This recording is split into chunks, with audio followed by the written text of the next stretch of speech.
5. Dulce domum. The sheep ran huddling together against the hurdles, blowing out thin nostrils and stamping with delicate forefeet, their heads thrown back and a light steam rising from the crowded sheep pen into the frosty air as the two animals hastened by in high spirits with much chatter and laughter. They were returning across country after a long day's outing with Otter, hunting and exploring on the wide uplands where certain streams tributary to their own river had their first small beginnings, and the shades of the short winter day were closing in on them, and they had still some distance to go. Plodding at random across the plough, they had heard the sheep and had made for them, and now leading from the sheep pen, they found a beaten track that made walking a lighter business, and responded moreover to that small inquiring something which all animals carry inside them, saying unmistakably, "Yes, quite right. This leads home." "It looks as if we were coming to a village," said the mole somewhat dubiously, slackening his pace as the track that had in time become a path and then had developed into a lane now handed them over to the charge of a well-metalled road. The animals did not hold with villages, and their own highways, thickly frequented as they were, took an independent course, regardless of church, post office, or public house. "Oh, never mind," said the rat. "At this season of the year they're all safe indoors by this time, sitting round the fire. Men, women, and children, dogs and cats and all. We shall slip through all right, without any bother or unpleasantness, and we can have a look at them through their windows if you like, and see what they're doing." The rapid nightfall of mid-December had quite beset the little village as they approached it on soft feet, over a first thin fall of powdery snow. Little was visible but squares of a dusky orange-red on either side of the street, where the firelight or lamplight of each cottage overflowed through the casements into the dark world without. Most of the low-latticed windows were innocent of blinds, and to the lookers in from outside, the inmates gathered round the tea-table, absorbed in handiwork, or talking with laughter and gesture, had each their happy grace, which is the last thing the skilled actor shall capture. The natural grace which goes with perfect unconsciousness of observation. Moving at will from one theatre to another, the two spectators, so far from home themselves, had something of a wistfulness in their eyes as they watched a cat being stroked, a sleepy child picked up and huddled up to bed, or a tired man stretch and knock out his pipe on the end of a smoldering log. But it was from one little window, with its blind drawn down, a mere blank transparency on the night, that the sense of home and the little curtained world within walls, the larger stressful world of outside nature shut out and forgotten, most pulsated. Close against the white blind hung a bird cage, clearly silhouetted, every wire, perch, and appurtenance distinct and recognizable, even to yesterday's dull-edged lump of sugar.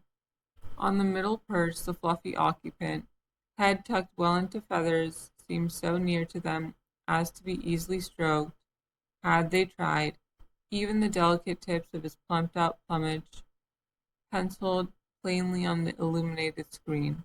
As they looked, the sleepy little fellow stirred uneasily, woke, shook himself, and raised his head. They could see the gape of his tiny beak as he yawned in a bored sort of way, looked around, and then settled his head into his back again, while the ruffled feathers gradually subsided into perfect stillness. Then a gust of bitter wind took them in the back of the neck.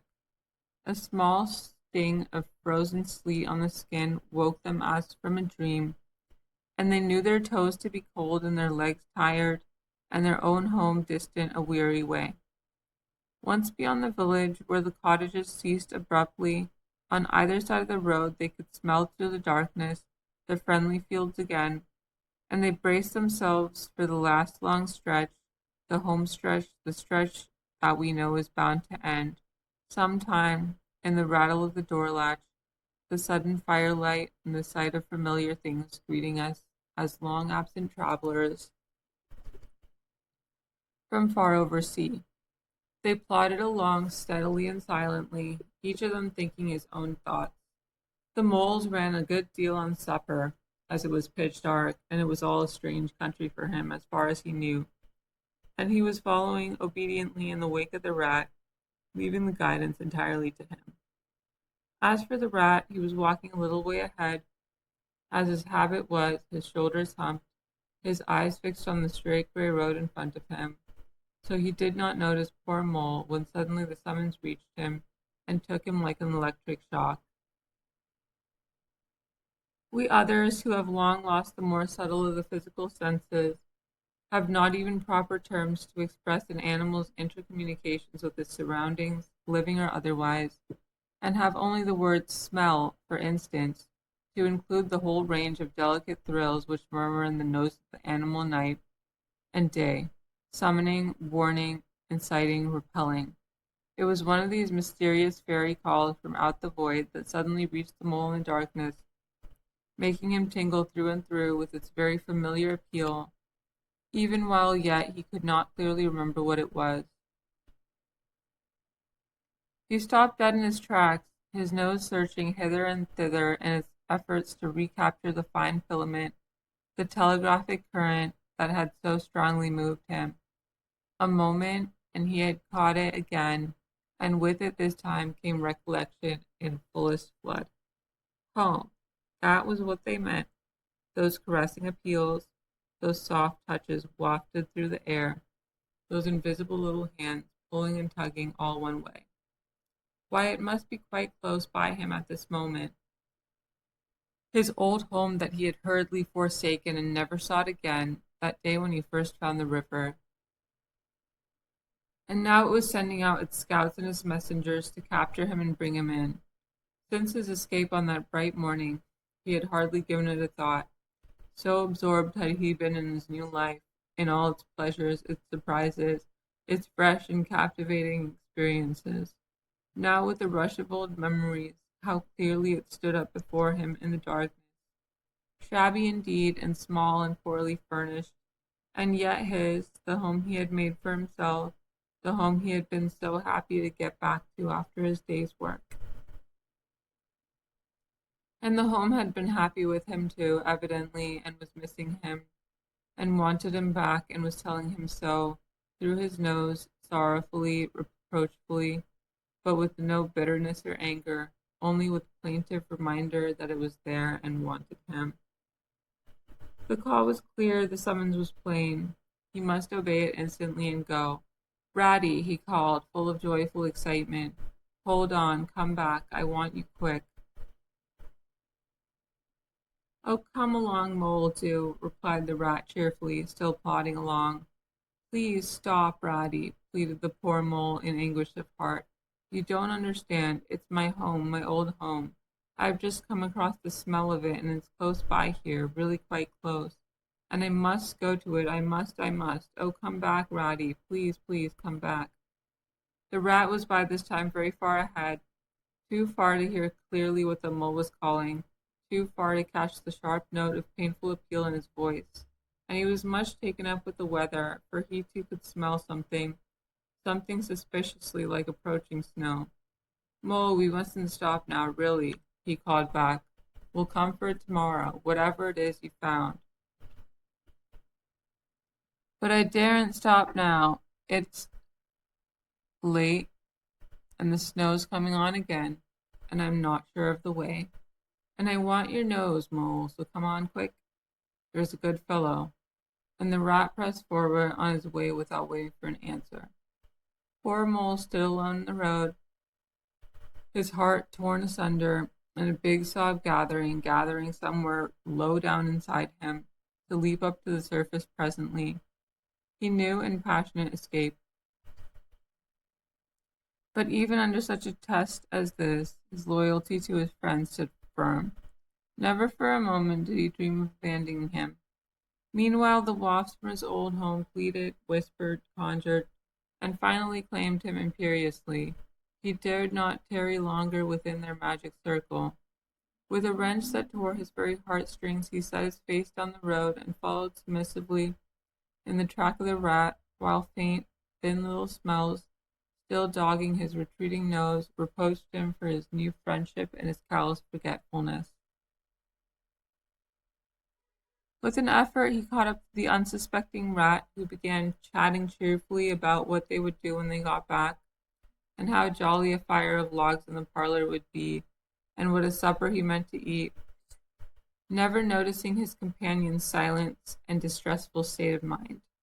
At last, however, when they had gone some considerable way further, and were passing some tree stumps at the edge of the copse that bordered the road, he stopped and said kindly, "Look here, Mole, old chap, you seem dead tired. No talk left in you, and your feet dragging like lead. We'll sit down here for a minute and rest. The snow has held off so far, and the best part of our journey is over." The mole subsided forlornly on a tree stump and tried to control himself, for he felt it surely coming.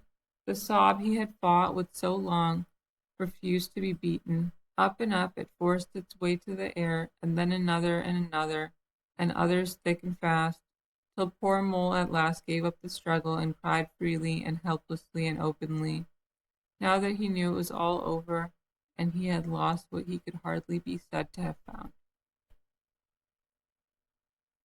The rat, astonished and dismayed at the violence of Mole's paroxysm of grief, did not dare to speak for a while. At last he said, very quietly and sympathetically, "What is it, old fellow?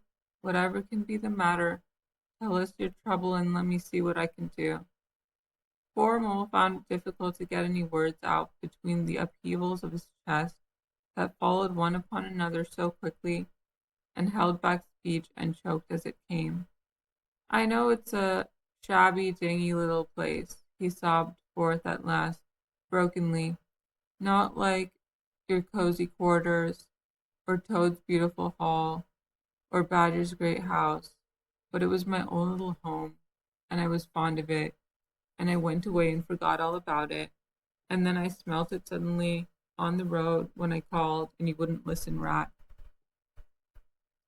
And everything came back to me with a rush, and I wanted it. Oh dear, oh dear. And when you wouldn't turn back, Ratty, and I had to leave it, though I was smelling it all the time, I thought my heart would break. We might have just gone and had one look at it, Ratty. Only one look. It was close by. But you wouldn't turn back, Ratty, you wouldn't turn back. Oh dear, oh dear.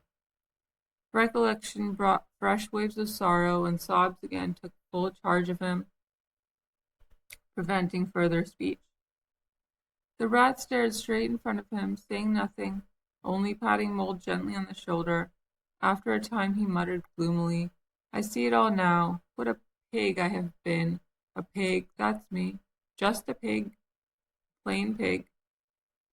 He waited till Mole's sobs became gradually less stormy and more rhythmical.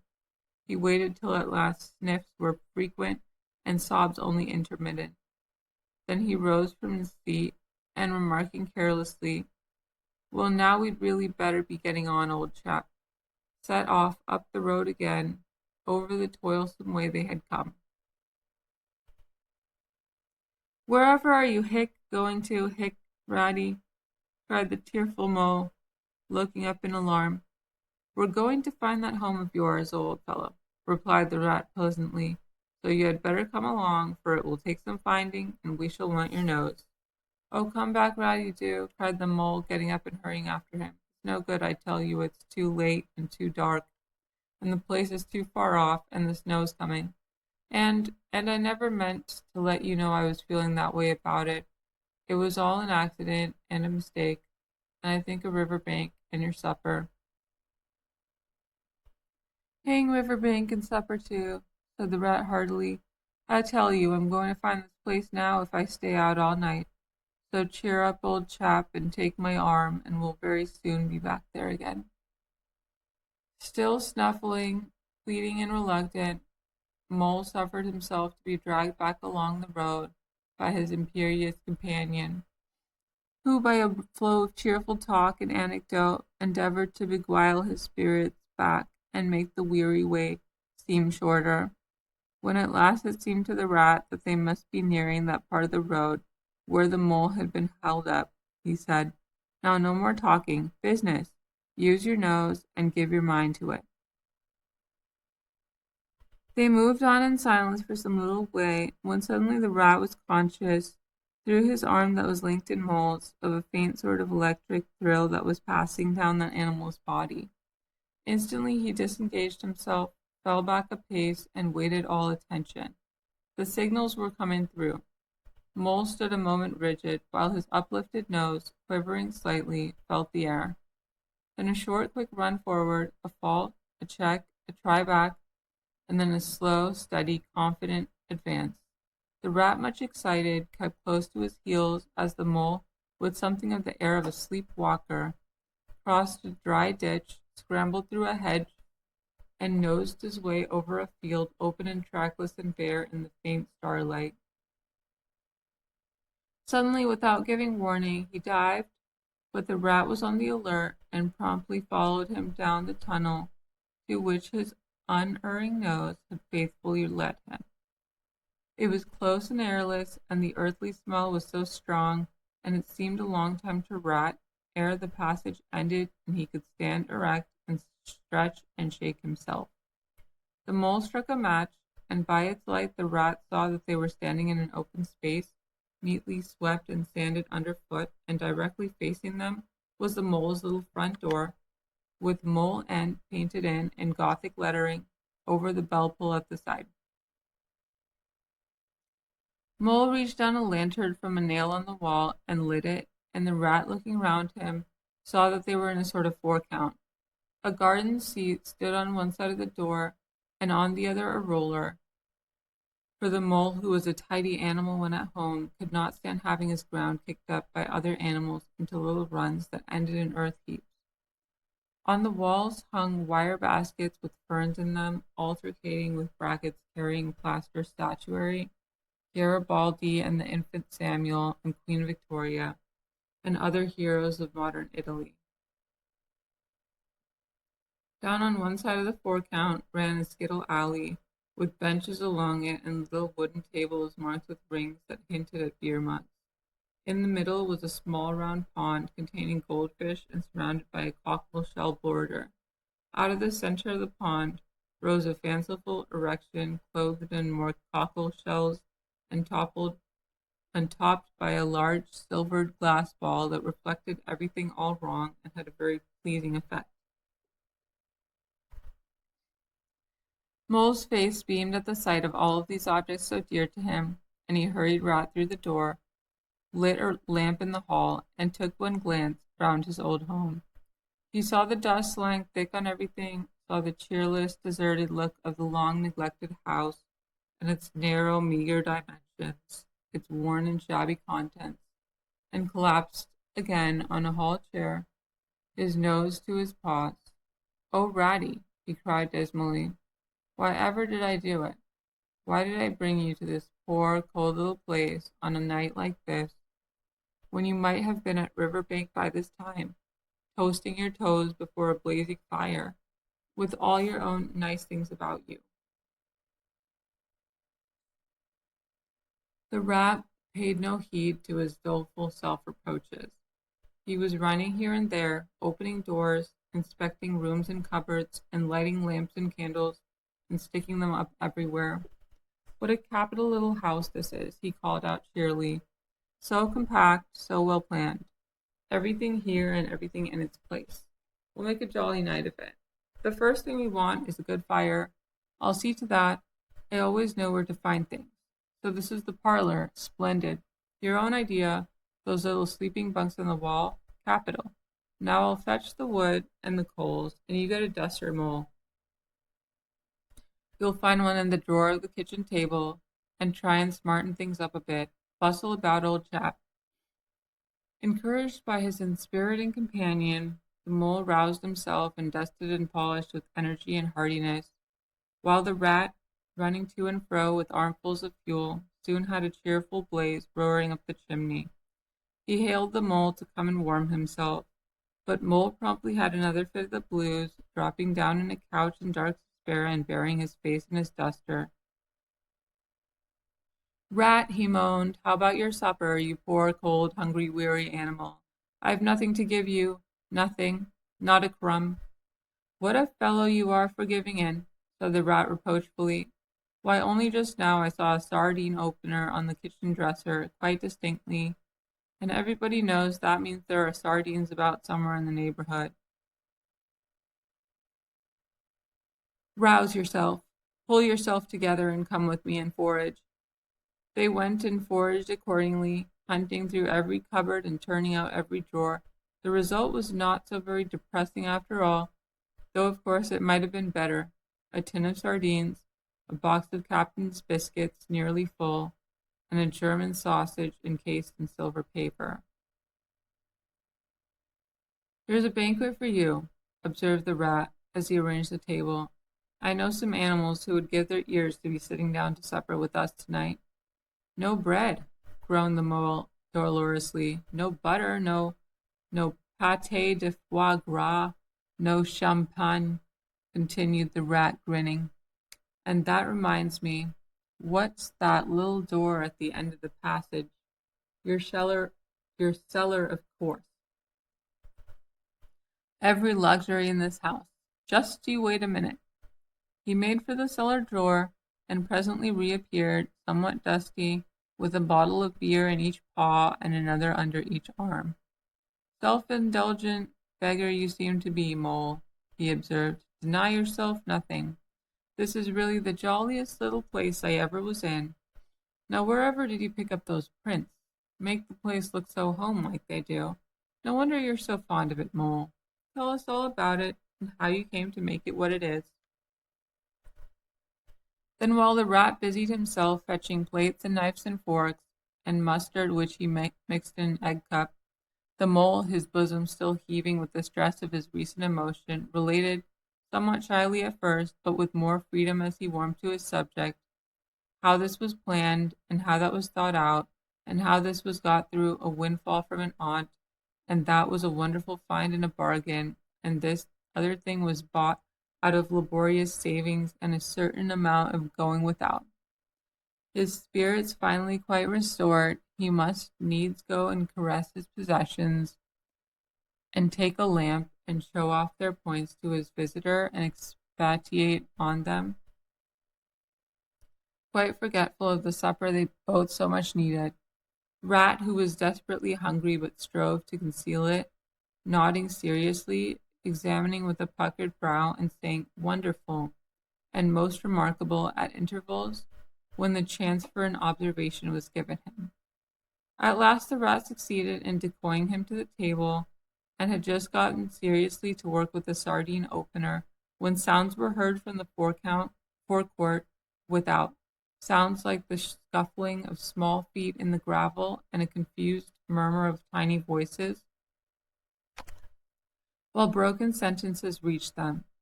Now all in a line, hold the lantern up a bit, Tommy, clear your throats first, no coughing after I say 1, 2, 3.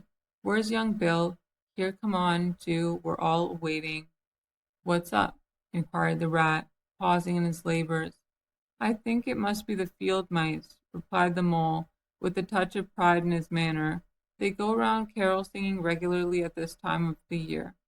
They're quite an institution in these parts, and they never pass me over. They come to Mole End last of all, and I used to give them hot drinks, and supper too, sometimes when I could afford it. It will be like old times to hear them again. Let's have a look at them, cried the rat, jumping up and running to the door. It was a pretty sight and a seasonable one that met their eyes when they flung the door open. In the forecourt, lit by the dim rays of a horn lantern, some 8 or 10 little field mice stood in a semicircle, red worsted comforters round their throats, their forepaws thrust deep into their pockets, their feet jigging for warmth. With bright beady eyes, they glanced shyly at each other, snickering a little, sniffing and applying coat sleeves a good deal. As the door opened, one of the elder ones that carried the lantern was just saying, Now then, 1, 2, 3. And forthwith their shrill little voices uprose on the air, singing one of the old-time carols that their forefathers composed in fields that were fallow and held by frost, or when snowbound in chimney corners and handed down to be sung in the miry street to lamp-lit windows at Yule time. Carol. Villagers all, this frosty tide, let your doors swing open wide. Though wind may follow and snow beside, yet draw us in by your fire to bide. Joy shall be yours in the morning.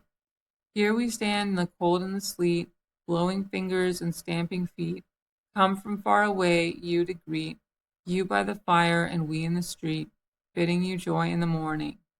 For ere one half of the night was gone, suddenly a star has led us on, raining bliss and benison, bliss tomorrow and more anon, joy for every morning. Good man Joseph toiled through the snow, saw the star o'er a stable low. Mary she might not further go, welcome thatch and litter below. Joy was hers in the morning.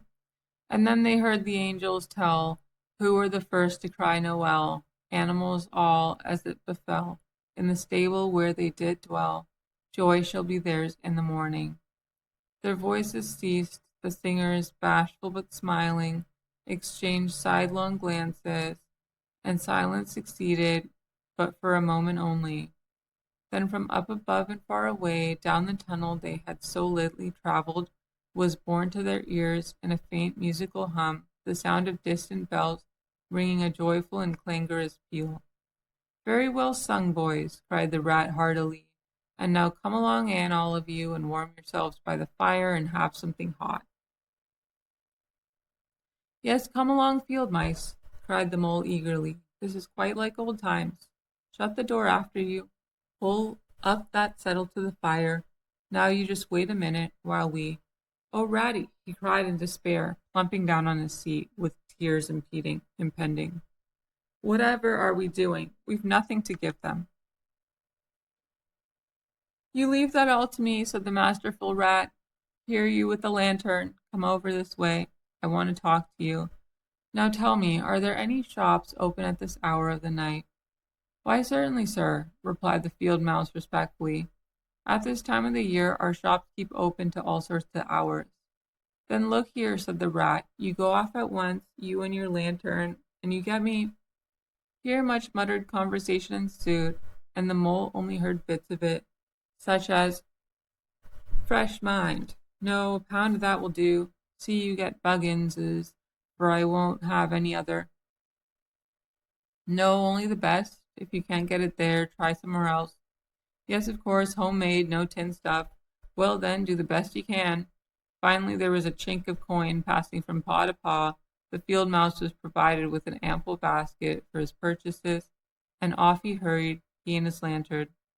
The rest of the field mice, perched in a row on the settle, their small legs swinging, gave themselves up to enjoyment of the fire, and toasted their chill blains till they tingled, while the mole, failing to draw them into easy conversation, plunged into family history and made each of them recite the names of his numerous brothers, who were too young, it appeared, to be allowed to go out a-caroling this year, but look forward the very shortly to winning the parental consent. The rat, meanwhile, was busy examining the label on one of the beer bottles. I perceive this to be old Burton, he remarked approvingly. Sensible mole. The very thing. Now we shall be able to mull some ale. Get the things ready, mole, while I draw the corks. It did not take long to prepare the brew and thrust the tin heater well into the red heart of the fire, and soon every field mouse was sipping and coughing and choking, for a little mulled ale goes a long way, and wiping his eyes and laughing and forgetting he had ever been cold in all his life. They act plays too, these fellows, the mole explained to the rat, make them all up by themselves, and act them afterwards, and very well they do it too. They gave us a capital one last year, about a field mouse who was captured at sea by a Barbary corsair, and made to row in a galley, and when he escaped and got home again, his lady love had gone into a convent. Here you were in it, I remember. Get up and recite a bit. The field mouse addressed got up on his legs, giggled shyly, looked round the room, and remained absolutely tongue-tied. His comrades cheered him on, Mole coaxed and encouraged him, and the rat went so far as to take him by the shoulders and shake him, but nothing could overcome his stage fright. They were all busily engaged on him like watermen applying the Royal Humane Society's regulations to a case of long submersion. When the latch clicked, the door opened, and the field mouse with its lantern reappeared, staggering under the weight of his basket. There was no more talk of play acting. Once the very real and solid contents of the basket had been tumbled out on the table. Under the generalship of Rat, everybody was set to do something or to fetch something. In very few minutes supper was ready, and Mole, as he took to the head of the table in a sort of dream, saw a lately barren board set thick with savory comforts, saw his little friends' faces brighten and beam as they fell to without delay, and then let himself loose, for he was famished indeed, on the provender so magically provided, thinking what a happy homecoming this had turned out after all. As they ate, they talked of old times, and the field mice gave him the local gossip up to date, and answered as well as they could the 100 questions he had to ask them. The rat said little or nothing, only taking care that each guest had what he wanted, and plenty of it, and that Mole had no trouble or anxiety about anything. They clattered off at last, very grateful and showering with wishes of the season, with their jacket pockets stuffed with remembrances for the small brothers and sisters at home. When the door had closed on the last of them, and the chink of the lanterns had died away, Mole and Rat kicked the fire up, drew their chairs in, brewed themselves a last nightcap of malt ale, and discussed the events of the long day. At last the Rat, with a tremendous yawn, said, "Mole, old chap, I'm ready to drop. Sleepy is simply not the word. That your own bunk over on that side? Very well then, I'll take this. What a ripping little house this is. Everything so handy." He clambered into his bunk and rolled himself well up in the blankets, and slumber gathered him forthwith as a swathe of barley is folded into the arms of the reaping machine. The weary Mole also was glad to turn in without delay, and soon has his head on the pillow in great joy and contentment. But ere he closed his eyes, he let them wander round his old room, mellow in the glow of the firelight that played or rested on familiar and friendly things which had long been unconsciously a part of him, and now smilingly received him back without rancor. He was now in just the frame of mind that the tactful Rat had quietly worked to bring about in him. He saw clearly how plain and simple, how narrow even, it all was, but clearly too how much it all meant to him, and the special value of some such anchorage in one's existence. He did not at all want to abandon the new life in the splendid spaces, to turn his back on sun and air and all they offered him, and creep home and stay there. The upper world was all too strong. It called to him still, even down there, and he knew he must return to the larger stage. But it was good to think he had this to come back to, this place which was all his own, these things which were so glad to see him again and could always be counted upon for the same simple welcome.